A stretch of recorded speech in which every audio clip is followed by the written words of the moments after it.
Welcome to the Record Machine Show, a podcast featuring interviews from indie and renowned artists from all genres of music. Now, here's your host, James Michael Hollenstein.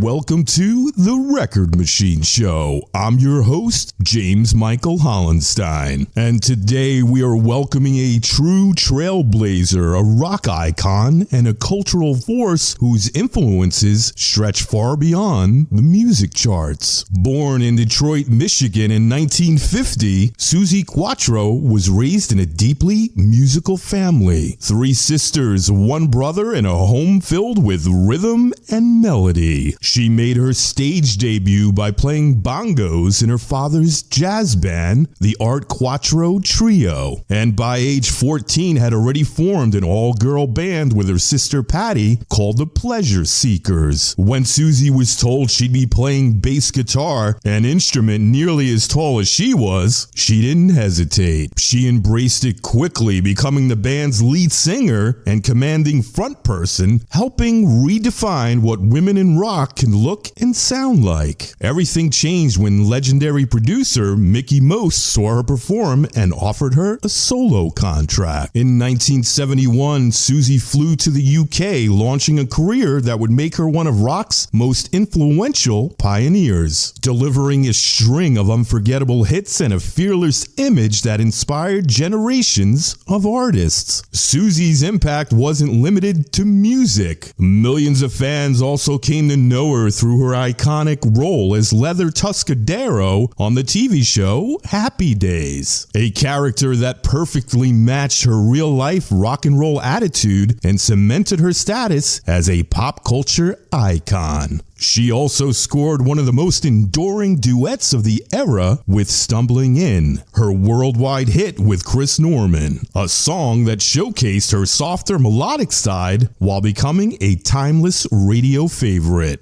Beyond the stage and screen, Suzi Quatro is also an accomplished author. Her latest book, Grave Undertakings, is her second work of fiction and explores life, death, and everything in between. Inspired by epitaphs she's collected from famous friends for over 35 years. The novel follows psychology students and their professor as they navigate relationships, conflict, and deeply personal reflections of morality and meaning. She's also written The Hurricane and released 4 stunning full-color coffee table books, Through My Eyes, Through My Heart, Through My Words, and Through My Thoughts. Still a full-time working musician and writer, Suzi Quatro continues to create, reflect, and inspire. And before we dive into the interview, there's only one way to kick it off. Let's put the needle to the record and fire it up with Suzi Quatro's iconic duet with Chris Norman, Stumbling In. Our love is alive,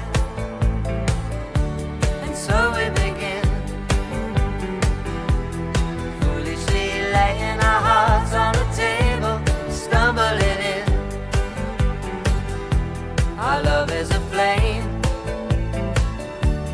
burning within. Now and then firelight will catch us, stumbling in.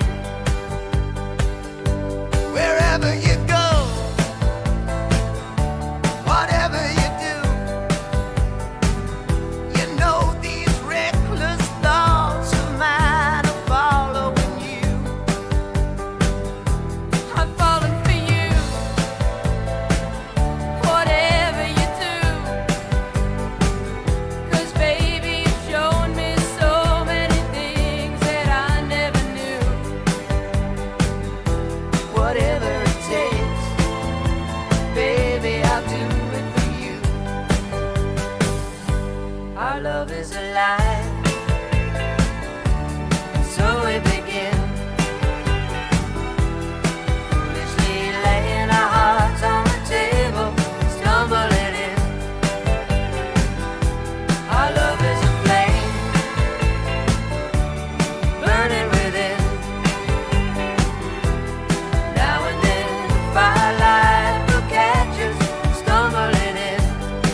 is alive.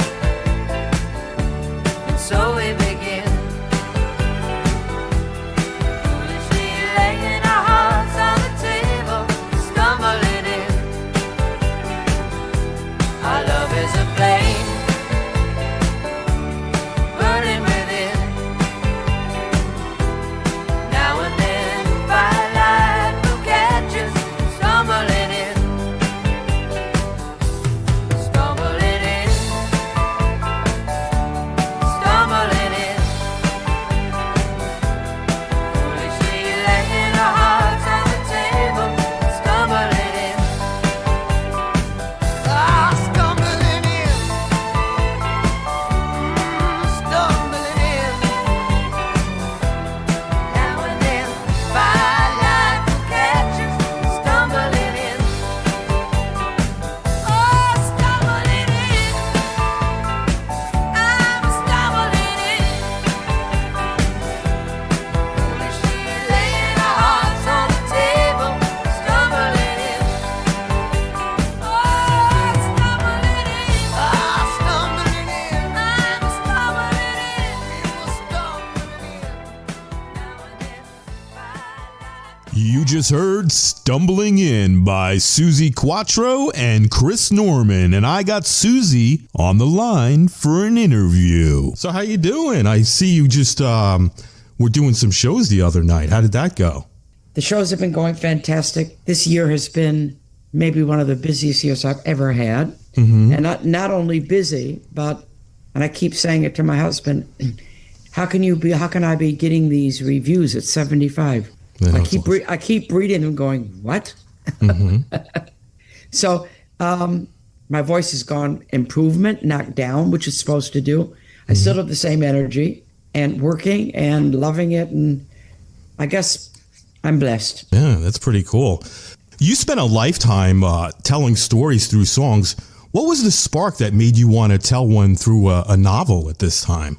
Okay. I did write The Hurricane. That was my second book, my first novel, all about a girl in the music business. I used myself a lot on that, but then took it somewhere else.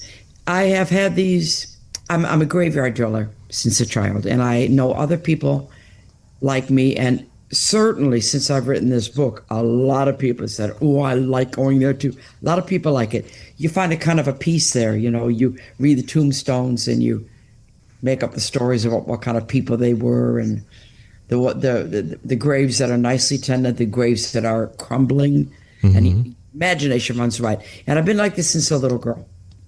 And I was about 23, 24, around there. And I came up with that title, Grave Undertakings. And I went, oh, I can put my hobby to use. So I started, I was already 2 years in being famous. So I went to a lot of my famous friends that I knew and got their tombstone quotes.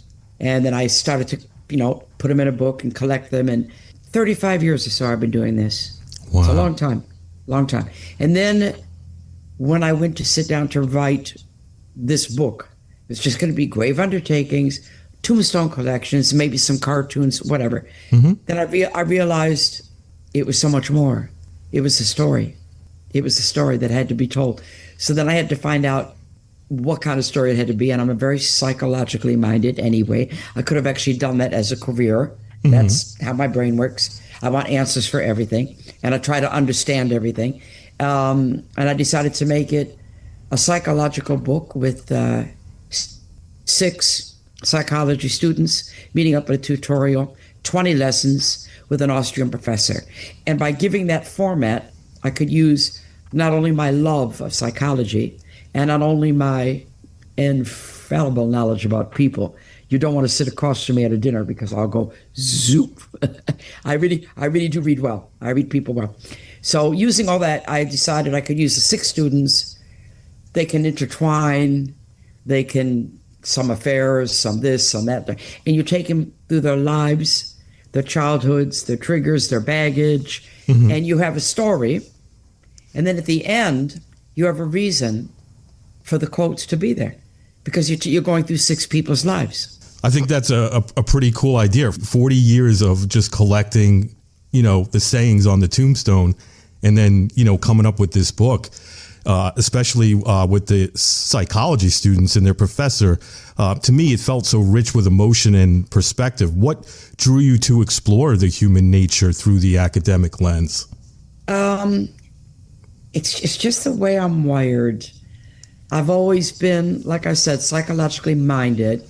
If I have a friend, we'd have an argument, even from a little girl, I'm the one that will feel the pain, sure, and be hurt if I'm the one that's in there or whatever. But I want to know the reasons. I've always been this kind of person that said, okay, we argued about such and such.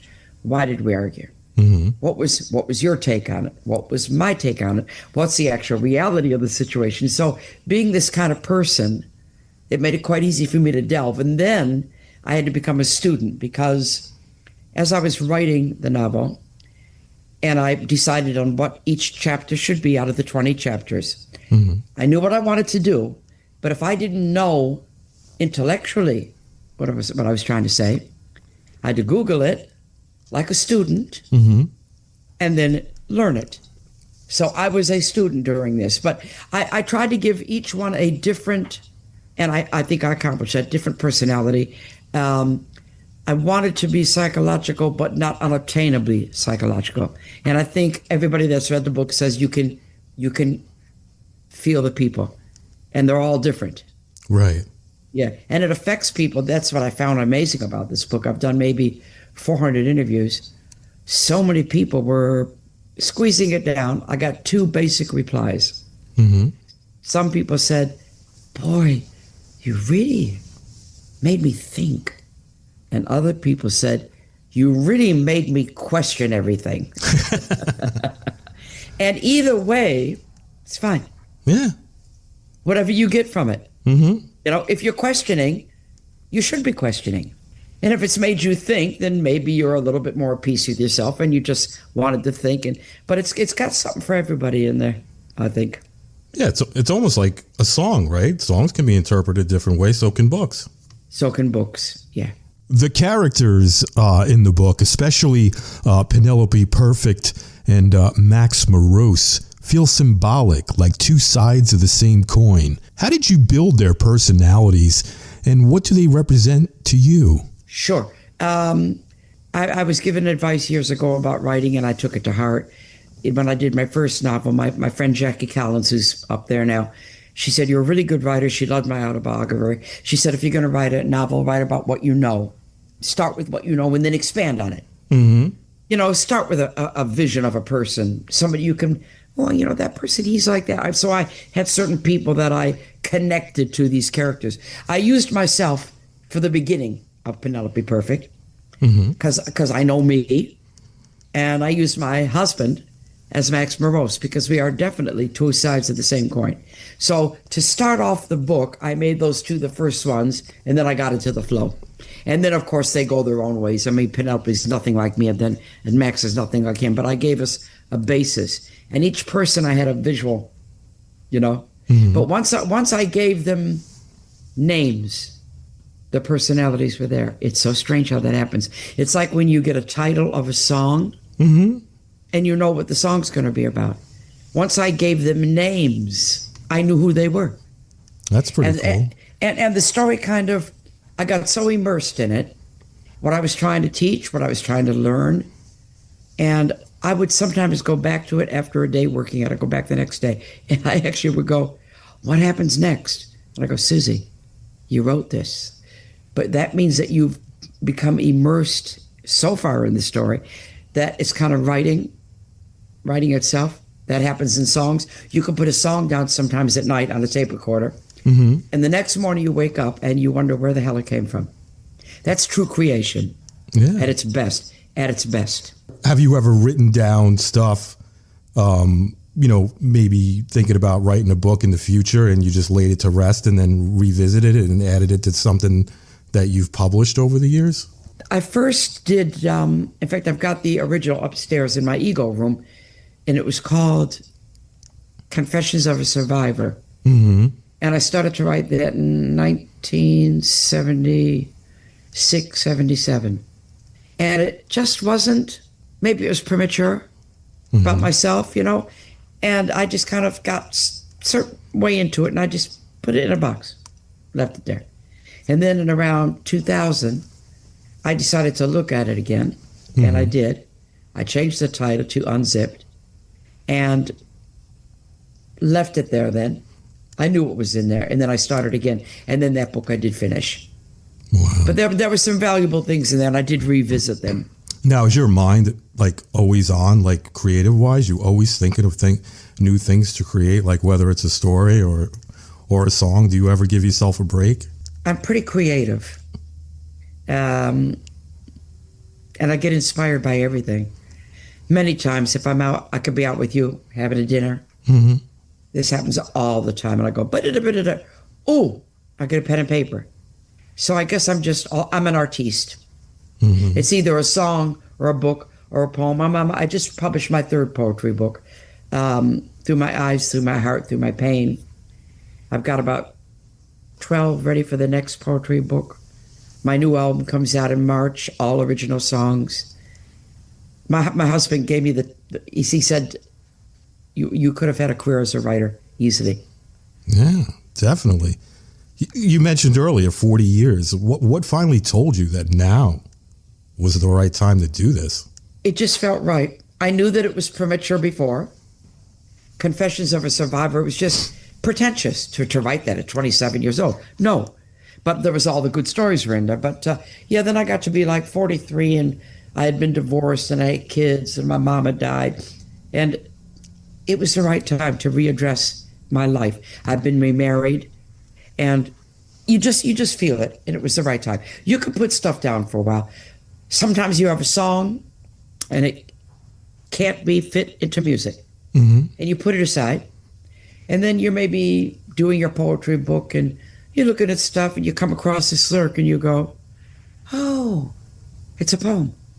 And the same with the poems. Right. And I have examples of both in my books. Here's a poem.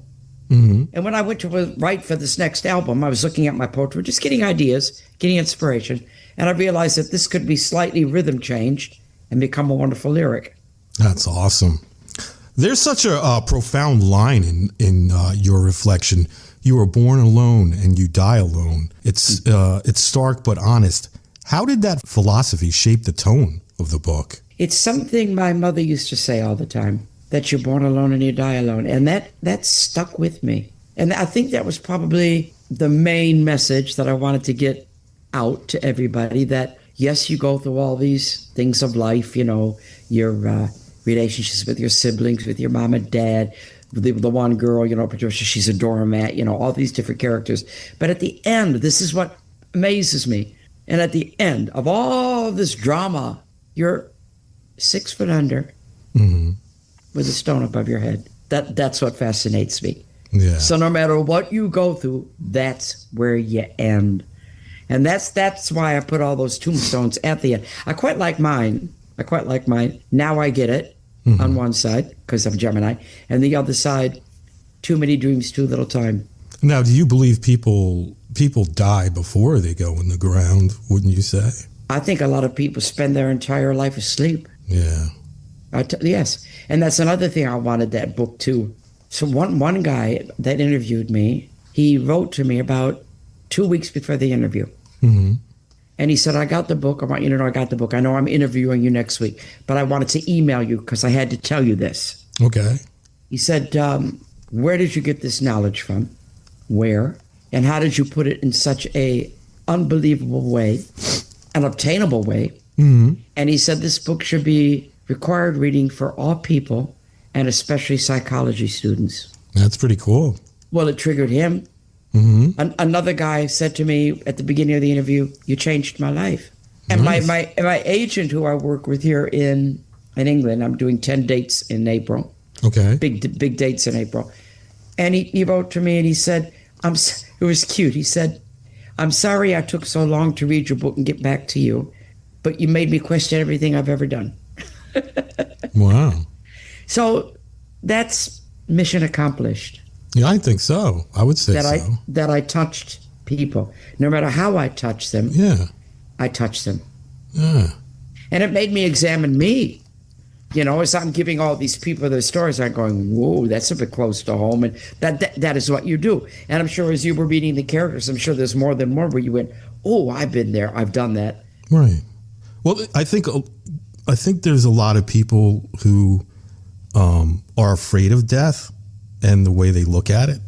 And maybe when they read the book, they had a different outlook about it. You know what I mean? I mean, for instance, I was always afraid like one of my parents would die alone. You know what I mean? Like my father, he had gotten sick and he was rushed to the hospital, but they wouldn't let anybody see him at the time because of the condition that he was in.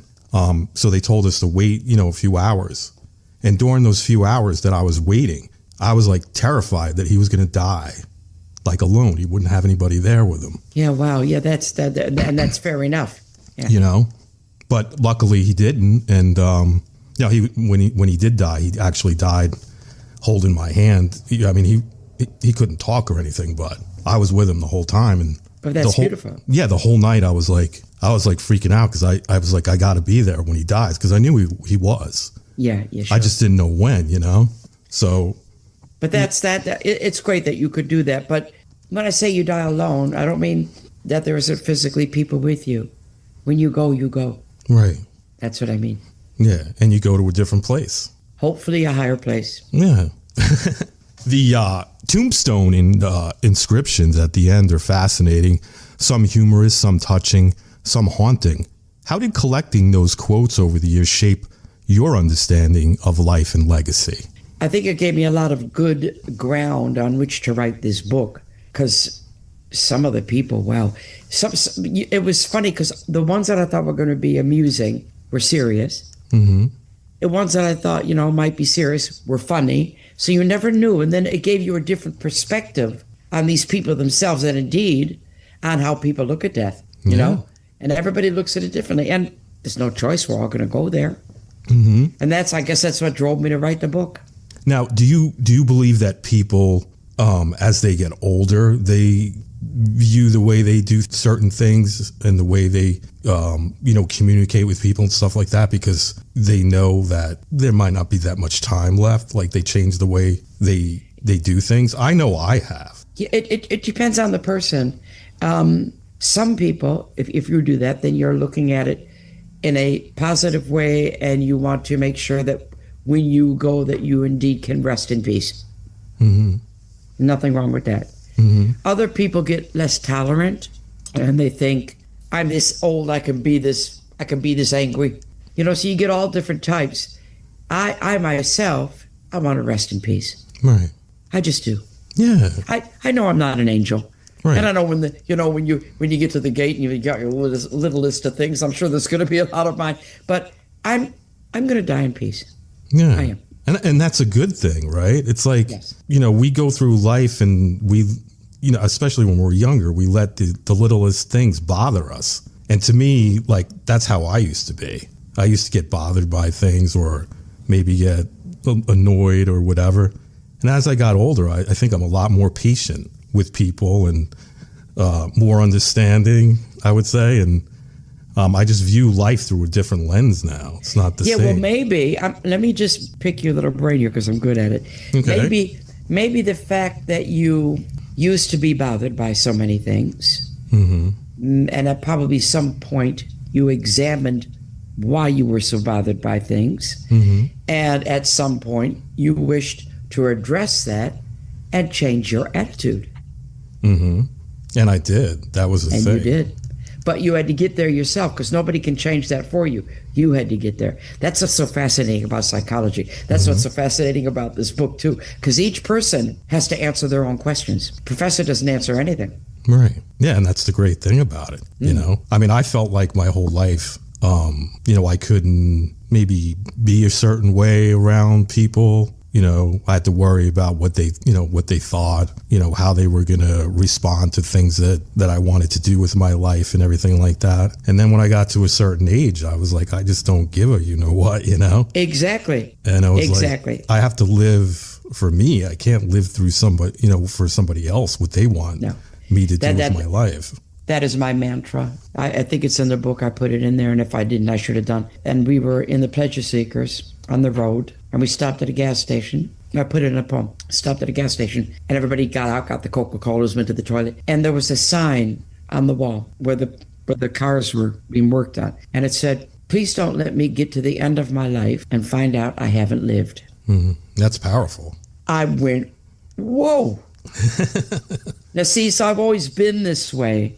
You know, always looking for answers, always reading people, always questioning my own triggers. You know, I always did that when I was upset, when I was little, you know, and that's important. That's all those lessons in the book. You know, we all got stuff to learn. We all have triggers, and most of our stuff comes from our childhood. Mm-hmm. Yeah, definitely. I know that that's the case with me.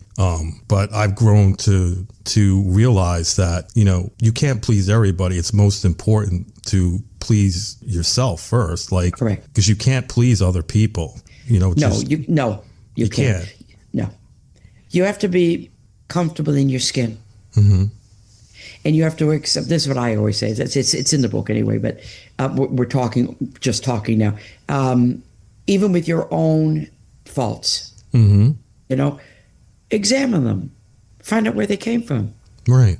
You know, you can't change your emotions and what you go through, and you can't change whatever pain it caused it. You can't change that because it happened, but you can change your reaction to things. Exactly. You can think it through. Mm-hmm. See, I always say, don't ever not feel the pain. That's completely wrong. If something hurts you, it hurts you. Accept that. Mm-hmm. Let it hurt you. And then once you're done letting it hurt you, then find out why. Right. And it's a good steps to take. Yeah, and for some people, it takes a very long time for them to get to the point where they're finally comfortable, you know, with themselves and yes, and the things that have happened in the past, you know, because those things they could eat you up for years, and there's a lot of people that don't handle it such a good way either. Yeah, I've always been a very upfront person. Mm-hmm. But saying that, there's enough demons that I've had that I didn't deal with, that I had to deal with, and I dealt with a lot of them through this book. Mm-hmm. You know, put some of my phobias through the different people, and it's interesting. It's interesting. Yeah, like you've mentioned, you've gotten a lot of people say, "Oh, you've helped me" and stuff like that. Which I'm glad. But wouldn't you say though that sometimes when you write stuff like this, it helps you as well? Completely. Oh my God. I usually at midnight. Mm-hmm. I don't know why, but I will have a thought, maybe something upset me during the day, whatever, and I can't rest until I go to my typewriter and write either a lyric for a song or a poem out of it. Wow. And because I think that's turning a negative into a positive. You're making something creative out of it. And by putting it on the paper, mm-hmm. if it's upsetting, it frees me from it. There it is. Makes sense. I felt it right out. Then I could look at it. Mm. And maybe I read it 100 times. Right. Just to know that that's exactly what I went through. I like it in black and white in front of me. Yeah. Yeah. Nothing wrong with that. You've always encouraged people to live fully, to embrace every emotion, every experience. Do you see grave undertakings as a message, a mirror, or a warning to your readers? I think it's both. It's a message. Mm-hmm. Embrace life, you have to. And also a warning. Don't stay asleep. Wake up. Mm-hmm. Wake up to who you are. You know, there's a song on the Face to Face album that I did with KT Tunstall called Face to Face, mm-hmm. called Shine a Light. It was the first single. Got in the charts in lots of places. Beautiful song. And I do it on stage. And I do a little speech before the song because it's important. It's an important song. And everybody goes, well, I say the song as a message, you can hear a pin drop. Yeah. Because it's in the middle of my rock and roll show. Mm-hmm. And I say, no matter who, where, why, what you are, you all have a light. And it's your job in life to go inside, find your light, mm-hmm. switch it on, and let nobody ever switch it off. Yeah, that's a good quote there. That is. You have a lot of good quotes. I am very quotable. I've been told that before. Yes, definitely. As someone who's always expressed herself through sound, was writing in silence a challenge? Did you have music in your head as you wrote this book? I when I got to certain parts of it, I know that it could be song. Mm-hmm. Yeah. And in fact, we're making I think it's probably going to be a TV series out of it, 20-part TV series. Nice. And I kind of know where the songs are going to be. Yeah. Each character will have a song, a solo song, the professor too, and then there'll be some ensemble. You could easily put some songs in there. Could be a concept album, right? Oh, it's a good idea. Ooh, got goosebumps. Yeah, What a good idea. like What a a good Tommy, idea. you know, but a Suzi Quatro concept record. I like that. That would be pretty cool, right? That would, yeah. From Look, start to finish. Oh, I'd be so into it. That would be so cool, right? That would be. Alongside the release of Grave Undertakings, have you been working on any new music this year? And if so, when can we expect it? I've got a new album due out end of March called Freedom. Mm-hmm. Oh, I haven't said that title before. I'm saying it now. Okay. It's back to my roots. It's a very rock and roll album. Mm-hmm. And I guess it expresses, that's the title track and the title of the album, Freedom. It's a great picture of me on the back of a bike, my fist up in the air. I now feel, I'm 75. I now feel very comfortable in my skin. I have nothing left to prove to anybody. Nope. I'm happy. I'm just going to rock and roll down the rest of my life. Yeah, that's awesome. That's totally awesome. Now, for the people listening to the show, where's the best place for them to connect with you and learn more about your work and pick up your books and your music? Well, you can get the books on any site that you buy books at. There's eight books. Unzipped, my autobiography. Through My Eyes, my first coffee table illustrated poetry book. Through My Heart, my second illustrated coffee table book. Through My Thoughts, COVID inspired. Through My Words, my lyrics. Then I did The Hurricane, my first novel. Then I did, or that was before that, I can't remember. Anyway, then I did Grave Undertakings. Mm-hmm. And now the third poetry book, the eighth book that I published called Through My Pain, which makes it a trilogy of poetry through my eyes, through my heart, through my pain. And I've just started to do audiobooks of that, just on the first one. Nice. So yeah, you can get anything online. I'm on Instagram, Suzi Quatro Real. I'm on Facebook. There's an official Facebook. I'm very much relating to people on the internet. There's also my master bass classes are available online. I think it's on the Instagram. I did all that during COVID. I connected with everybody. And yeah, that will be out end of March in time for the 10-day UK tour. Awesome. Finally, Suzi, after living such a creative and fearless life, how would you like to be remembered when it's all said and done? I was a creator, a communicator, and an entertainer, and I left a lot of happiness in the world. Yes, I could totally see that being on your stone. Yeah. That would be pretty cool, right? Yeah. I want a big stone. That's great. Well, Suzi, I want to thank you so much for doing the show pleasure. today. It's My pleasure. It's awesome chatting with you. This is my second time actually chatting with you. I chatted with you a couple of years ago about That's right. The album Which you one did was with it? KT. Oh, Face to Face. That's right. Yeah. Mm-hmm. It was what was that, about 2 years ago, right? That was 2023. Funny, and I brought up that song. Yeah, that's good. Yeah, I still play that album all the time in my car. It's a gem. Yeah, it's great. It's a gem. You know, if that's all we did together was leave that in the world, then we've done something good. Yeah, that's awesome. Well, I want to wish you a Merry Christmas and a Happy New Year. Thank you. You're welcome, and best of luck with that album when it comes out. And I want to see a concept album with this book. You gave me that thought. What an idea. What an idea. Okay. Merry Christmas to you. Very nice to talk to you again. We'll probably talk again when the new album comes out. That would be great, all right? Okay.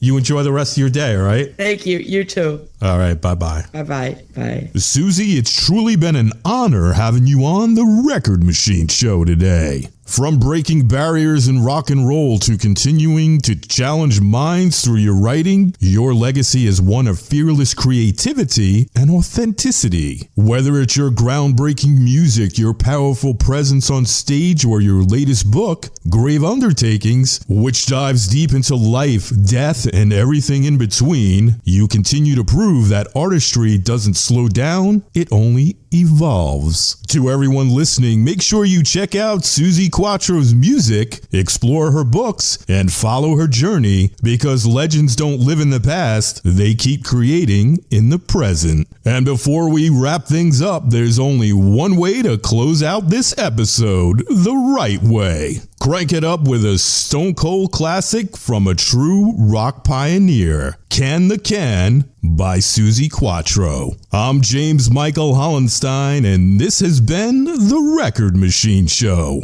Until next time, keep those records spinning.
The Record Machine Show is a weekly radio podcast produced by Jimmy Hall Productions. All rights reserved. For distribution information or to add this podcast to your website, please visit our contact page at therecordmachineshow.com to submit your request. Thanks for listening. See you next time on The Record Machine Show.